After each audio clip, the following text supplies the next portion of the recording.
রাত 12টার পর এশার সালাত আদায় করা যায় কিনা, এটা অনেকেই জানতে চান।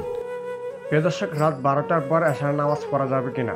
প্রিয় দর্শক, এবারে আমরা জনপ্রিয় ইসলামিক স্কলার শেখ আহমদুল্লাহ হুজুরের বয়ান থেকে রাত 12টার পর এশার নামাজ পড়া যাবে কিনা সেই তথ্যগুলো তুলে ধরবো।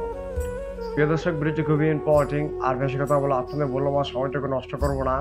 আমরা এক এক করে সেই তথ্যগুলো শুনবো। আসলে এশা এবং অন্য সকল সালাত, এসব সালাতগুলোর সময় শুরু হচ্ছে কখন, শেষ হয় কখন, এটি কোনো ঘন্টা মিনিটের উপর নির্ভরশীল নয়, বরং বিষয়টি নির্ভর করে সময় আবর্তনের উপরে। হয়তো ঘন্টা মিনিট দ্বারা সেটাকে নিরূপণ করা যায়, এক এক ঋতুতে সেটা এক এক রকম যেহেতু হয়ে যায়, অতএব ঘন্টা আর মিনিট দিয়ে সেটাকে নির্দিষ্ট করে বলা কঠিন। এশার সালাতের বিষয়ে বলবো যে এশার সালাতকে আমরা 3 ভাগে ভাগ করতে পারি। এশার সালাতের যে ওয়াক্ত, সেটার একটা অংশ আছে যে অংশে এশার সালাত আদায় করা উত্তম ওয়াক্ত, ভালো। আরেকটা হলো জায়েজ, অর্থাৎ যে ওয়াক্তের ভিতরে, যে সময়ের ভিতরে এশার সালাত আদায় করলে জায়েজ হবে, উত্তম না হলেও। আরেকটা হলো অনুত্তম সময়, মাকরুহ ওয়াক্ত বলতে পারি, সেটা হলো যে সময়ের ভেতরে এশার সালাত পড়া উচিত নয়, বিশেষ কোনো ওজর ছাড়া সে সময় পর্যন্ত এশাকে বিলম্ব করা উচিত নয়। তাহলে 3টি ওয়াক্ত আমরা পেলাম।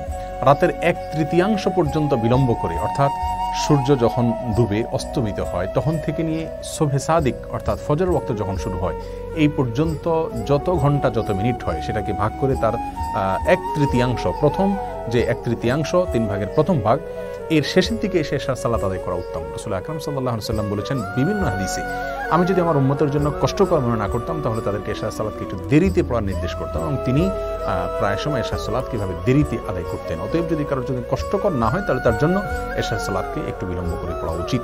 আমাদের সমাজ থেকে এই আমলটি প্রায় বিদায় হয়ে গেছে। আমরা এশার সালাতকে 9টা, 9:15, 9:30 অর্থাৎ যে সময়টাতে 1/3 হয়, এক এক ঋতুতে এক এক রকম হতে পারে, আনুমানিক 9টা, 9:30 এই টাইম পর্যন্ত নিয়ে আমরা এশার সালাতকে সাধারণত আদায় করি না।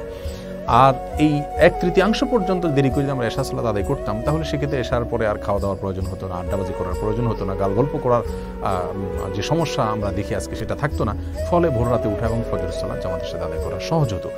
আর আমরা যেহেতু অনেক আগে এশার সালাত আদায় করে ফেলি, এই জন্য দেখা যায় এশারের পরে আমাদের নতুন করে আড্ডা এবং গল্প জমে, খাওয়া দাওয়া ইত্যাদি করতে করতে অনেক রাত হয়ে যায়, যার ফলে ফজর এবং ভোর রাতে ওঠাটা আমাদের জন্য কঠিন হয়ে যায়। যাই হোক, তাহলে রাতের 1/3 শেষের দিকে এসে এশার সালাত আদায় করাটা হলো উত্তম। তবে কোনো ব্যক্তি যদি এমন হয় যে তিনি একাকী সালাত আদায় করতে হবে, যদি তাকে উত্তম ওয়াক্তে সালাত আদায় করতে হয় তাহলে তিনি অবশ্যই একাকী সালাত আদায় না করে জামাতের সাথে সালাত আদায় করবেন।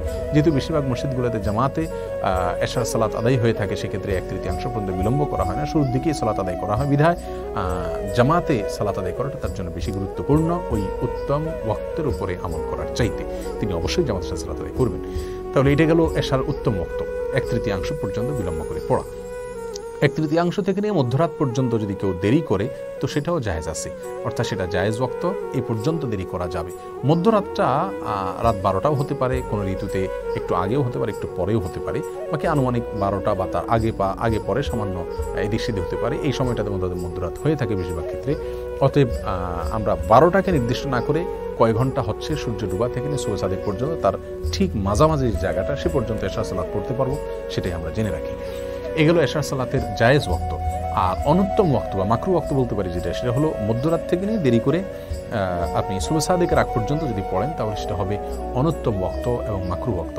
যদি কোনো ব্যক্তি বিশেষ কোনো ওজরের কারণে, বিশেষ কোনো সমস্যায় পড়ে গিয়ে যদি মধ্যরাতের পরে পড়েন তাহলে ইনশাল্লাহ তিনি ভৎসনার উপযোগী হবেন না, বরং তার সালাত সঠিকভাবে হয়ে যাবে এবং তিনি অনুত্তম করছেন সেটা বলা যাবে না, কারণ তিনি ওজরের শিকার হয়েছেন বা কোনো সমস্যার শিকার হয়েছেন, অতএব তার জন্য জায়েজ আছে। কিন্তু যদি কোনো ওজর ছাড়া অলসতা করে বিলম্ব করেন এবং সেটা বিলম্ব করতে করতে মধ্যরাতের পরে চলে যায়, সূর্য সাদেকের আগ পর্যন্ত এই সময়ের ভিতরে, শেষ 1/3 ভিতরে যদি তিনি করেন তাহলে সেক্ষেত্রে অনুত্তম হবে, মাকরু হবে।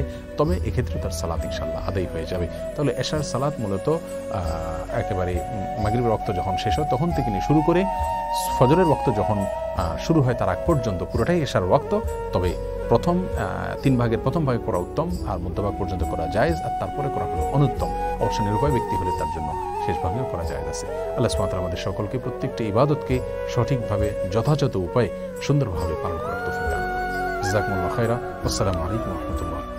প্রিয় দর্শক, এরকম নিত্য নতুন ভিডিও পেতে আমার চ্যানেলটিকে সাবস্ক্রাইব করুন। দেখা হবে নিত্য নতুন ভিডিওতে, সে পর্যন্ত ভালো থাকবেন। আল্লাহ হাফেজ।